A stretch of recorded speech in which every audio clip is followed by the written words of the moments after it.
Thanks for staying with us. So the Ikeja Electric PLC said some communities, including our own, under its franchise network in Lagos State will experience 8 solid weeks of power outage as to the reconduct 132 kilobytes of lines, the KVs, 132 kV lines. This is from the transmission company of Nigeria. According to reports, the upgrade is coming at a time when the capacity of most of the 132 kV lines have become limited, largely due to time and usage, leading to underutilization. Joining us on the show now is the head of corporate communications, Ikeja Electric, Mr. Felix Ofulue. Good morning, sir. Are you there? Good morning. I'm here. Thank you very much. Good to have you on the show. So when we read the story yesterday, because unfortunately, I had praised you on Monday, saying that I get quite a number of hours of electricity. And everybody started calling me, where do you live in Lagos that you're getting that much hours of electricity? The very next day, I narrated in the papers that you're going to shut us down for 8 weeks. Please, we understand it's not for me, but give us, for those who have no idea what I'm talking about, tell us exactly what the plan is and when it's going to start. Okay, so let me put it in proper context. The 132 kV lines are those very mighty gigantic towers that you see. Some of them are they run a straight line. Some of them are they run across the mainland bridge. If you get a picture of what I'm saying, those very big lines. So the idea is that CPN has embarked on painting those cables, because these cables, some of them have become obsolete because it's been there for a long time. Now, this activity happens in stages. Now, this stage requires that they replace the ones for Alausa. That's what they call the Alausa, the ones in this kV. So now, the Alausa 1 kV is a source of power to a lot of communities who are located around Alausa. So in the process of carrying out that activity, they will have to switch off power, because they cannot carry those activities while power on light power, otherwise they will be electrocuted. So they have to switch off power to enable them carry out those activities. And then the activity will happen between 6 a.m. and 6 p.m. So what it means is that between the hours of 8 a.m. and 6 p.m., they will have to switch off to enable them work effectively. Now, after 6 p.m., they will switch on the lights again until 8 p.m. when they have to start work the next day. Now, according to the transmission company of Nigeria, these rehabilitation exercises are supposed to last for about 8 weeks. So that's exactly what the process is. And then the idea is that once they finish changing those lines, therefore, you understand that, of course, the advantages of a new line, so the capacity to conduct power or to carry power will be a lot more efficient than what it is right now. All right. And then again, too, there are a lot of advantages when you compare it. You will also be able to withstand high voltage. So those are all right, Mr. Fele. Let me get a few more questions in for you. Right. Yes. Okay, so yesterday, another journalist corrected me that after watching the show, that this is in phases. I can hear you very well. Can you hear me now? Yes. So after the show yesterday, someone corrected me that this exercise will be in phases. So it's not about Ikeja Disco alone, and that it will go around other discos. Is this correct? Under the TCN? Yes, so you know, there's been this clamor for improvement of the power sector. So this is not in response to the call for improvement in the power sector.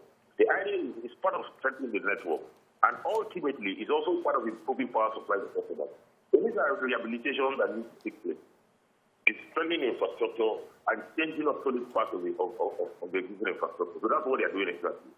It's also going to move to that part. The challenge we have is that there are a lot of, in that section of the media, it's surprisingly, not only online, even traditional media, they have a penchant for sensationalism. So some of the time, when they paint these stories with screaming headlines, there's a tendency for you to lose sight of the significance. Now, when we called a press conference, the idea was to inform our customers that there's an activity going to happen, right, and then the activity is going to require stop outage so that people should get ready and plan for it.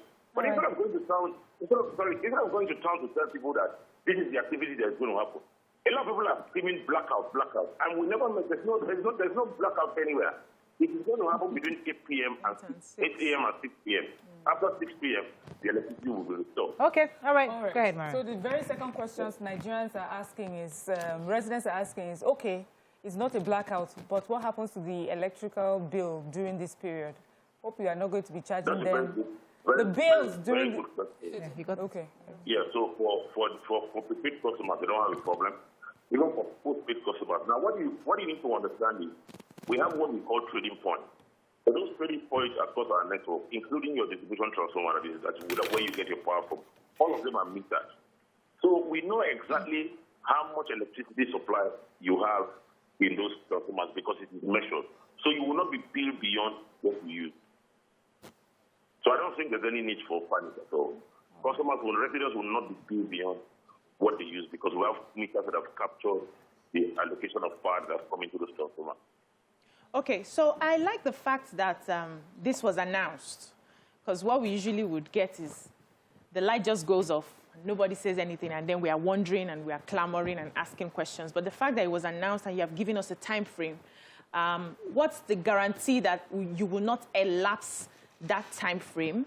And how do we know that we will achieve the end result, which is to give us proper power supply and enough power supply? Yes. Yeah, go ahead. So sorry, so I didn't get a question. Were you making a comment or you asked the question? So I asked the question. I said, you have told us what you want to do. What's the guarantee that the time frame you have given, you will not increase it? It will be okay. You would have rounded up your work in that time frame. And how do we know now that after this work, we are going to have better power supply? So see, let me just illustrate a little. If Mr. Fulwe. And then you change your tires. If you can relate to that, that's exactly what is happening. Okay. The conductors are weak, they are old, so they're changing to new ones. Of course, the capacity will get a lot higher. Now, for the timing, of course, I'm sure that, this is a TCM project, transmission project, so I'm sure that they've done the analysis. This is not the first stage. They've done the first stage before. Nobody noticed it, right? So this is not the first stage. This is another stage of it. So I think that based on analysis and given the time frame, I think that they will be able to complete this time frame. Now, let me ask for this. There are certain communities that have a special arrangement with the discos. So they get power supply based on the number of hours, and I think they pay a special tariff. Now, would this be reviewed as when this outage starts?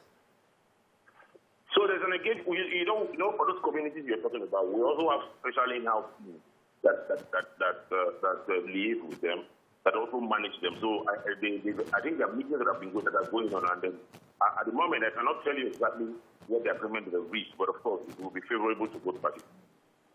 Okay, so go ahead, Mara, please. Yes. So I'd also like to know, going forward and in the future, is this something that we should be looking forward to, and maybe there's a time frame we can say every 2 years something like this is going to happen, every 4 years or every 10 years.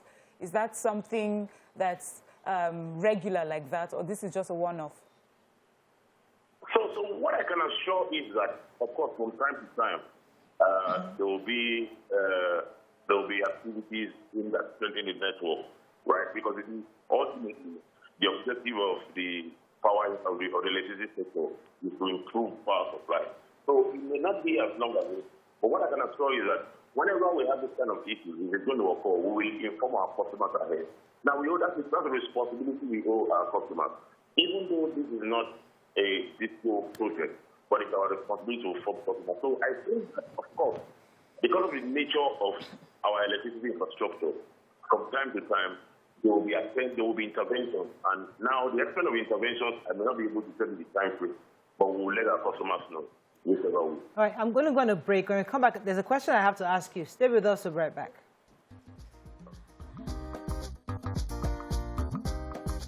Stay tuned. Your View will be right back. Thanks for staying with us. So we still have the head of corporate communications, Ikeja Electric, Mr. Felix Ofulwe. Mr. Felix, I can't let you go without asking this question on behalf of YK.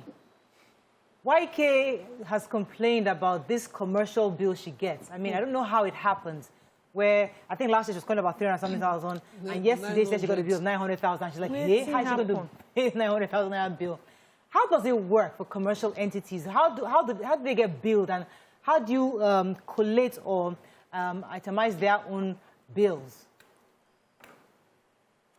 Now, you know that, of course, the customers are segmented.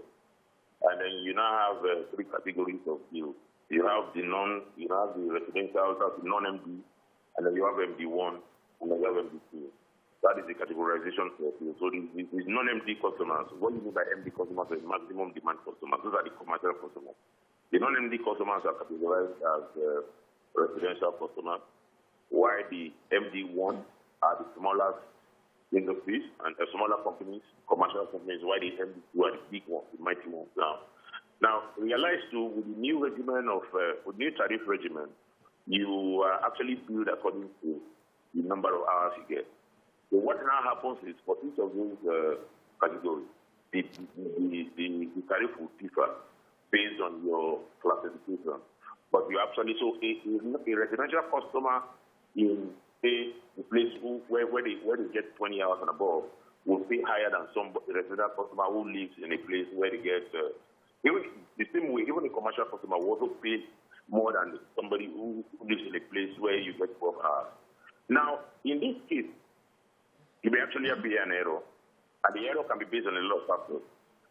If, for instance, the apartment where you live was used as a commercial for a commercial enterprise before, and then you come in and you didn't check, it's possible that I don't think the system is that intelligent enough for now to recognize that, oh, this person that has moved in here it's for shrine. Is no longer.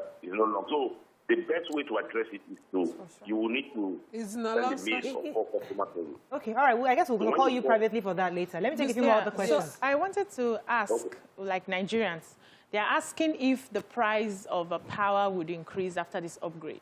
That's a good question. They want to know. Would you increase our power after this? So you know, I may not have the capacity to address the issue of tariff increase, but you see, it is based on a lot of factors, right?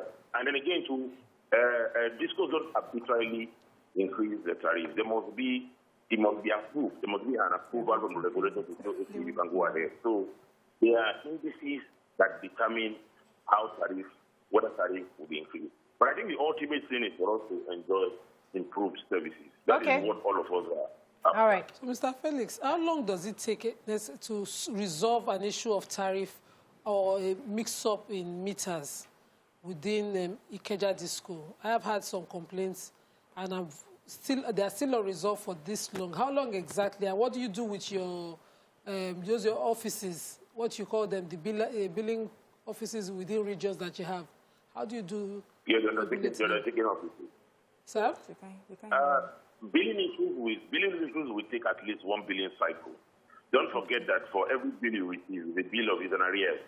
So if you receive a bill in October, you are paying for the bill is for what you used the last month. Okay. So if there's going to be an adjustment, there must be a complete full billing cycle before the adjustment can be made, before the adjustment will reflect. And it is not an issue. I think the problem where most of the challenges that people have is how they direct their complaints. They direct their complaints wrongly. So if you direct your complaints to the customer service, it will be documented, and you will get a service request number. Now, that service request number will enable you to track your challenge, your complaint. And if you go into any of our business, any of our customer service touch points, once you show them the service request, it will tell them the complaint, and it will tell them the status of resolution of that complaint. So sometimes people don't take that approach, and for all you know, that matter is not even treated. So people will keep hoping that, oh, I'm waiting for a resolution. Meanwhile, the issue has not been directed to the appropriate channel. All right, let me get Mariam's. Okay, so for private residences, this blackout may not be too much of a hassle, but for your commercial clients, what sort of compensation would you give, understanding that there will be an economic impact on their businesses because of this? So it's not, like I said before, it's not a blackout. It is an outage that is going to last for particular hours. Now, the final details of, I told you before that this project is not a disco-to-room project. Yeah. Now, the final details of engagement between because I mean, I may not be able to tell it right now because I really don't know if it has been defined, right? But if it is something that has to be defined, then it is the business of the electricity, yes, and then the customer. Well, so. All right, I have to let you go. But I want to ask this question for my 9-year-old daughter because she always asks me when the light switches off. Is it like somebody goes to one board and says, okay, this street off, this street on, and that community on, you off, and is it like a jigsaw puzzle or? I mean, what exactly? How does it really happen that one street has electricity and you don't have electricity? A child wants to know, how does that happen? It is controlled. You know what we do is equitable distribution. So you don't get enough to go around the whole of your network. So you have to distribute equitably. So it is controlled. There's a department that says, okay, this is how we manage electricity. And then you also know that you need to balance your electricity flow as well. It should not be heavy on some parts so that it doesn't damage infrastructure. So it is actually strategically controlled. You understand? But somebody goes to say, okay, so these people will have electricity for those 2 and 4 hours, right? If there are no challenges, if there are no faults, of course, the people will have it. And when it is time for electricity to leave, somebody will be there to also address that issue and he'll move somewhere else. I bet that person will be put permanently on that's where, don't you think bias comes in? Yes, now there will be bias now. If I was there, I'll leave it on my street permanently. It's not expecting, it is planned. Planned, okay. So it doesn't depend on an individual. I'm talking about from my network perspective. We'll find the people that are there. Don't worry, Mr. Felix, don't worry. We'll find the people that are now that we know there's a control room. Don't worry, we'll find them. It's not Nigeria. We'll find our neighbors that live there. Thank you very much, Mr. Felix. It was a pleasure having you on the show.